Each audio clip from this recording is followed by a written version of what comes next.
Sabarimala greenfield വിമാനത്താവളം യാഥാർത്ഥ്യമാക്കുവാനുള്ള കേരള സർക്കാരിന്റെ നീക്കത്തിന് പിന്തുണയുമായി കോട്ടയം ജില്ലാ സമ്മേളനം.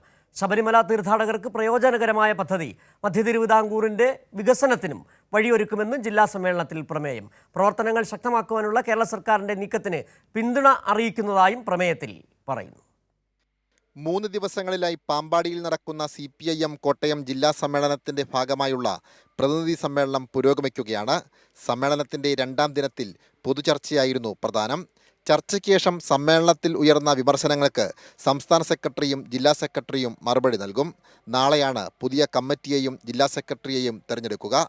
ശബരിമല വിമാനത്താവളത്തിന് പിന്തുണ അറിയിച്ചുകൊണ്ട് സമ്മേളനത്തിൽ പ്രമേയം പാസാക്കി. ശബരിമല തീർത്ഥാടകർക്ക് പ്രയോജനപ്രദമായ പദ്ധതി എത്രയും വേഗം യാഥാർത്ഥ്യമാക്കണമെന്നായിരുന്നു പ്രമേയത്തിലെ പ്രധാന ആവശ്യം. പദ്ധതി യാഥാർത്ഥ്യമായാൽ അത് മധ്യ തിരുവിതാംകൂറിൻ്റെ വികസനത്തിന് ഗതിവേഗം പകരും. കേരളത്തിൻ്റെ ടൂറിസം വളർച്ചയ്ക്കും ഗുണം ചെയ്യും. സർക്കാരിൻ്റെ പ്രവർത്തനങ്ങൾക്ക് പൂർണ്ണ പിന്തുണ അറിയിക്കുന്നതായും പ്രമേയത്തിൽ വ്യക്തമാക്കുന്നു.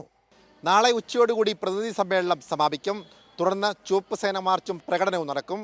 തുടർന്ന് നടക്കുന്ന സമ്മേളനം മുഖ്യമന്ത്രി പിണറായി വിജയൻ ഉദ്ഘാടനം ചെയ്യും. സാംജിത് ആർപ്പൂക്കരയ്ക്കൊപ്പം സനോജ് സുരേന്ദ്രൻ, കൈരളി ന്യൂസ്, കോട്ടയം.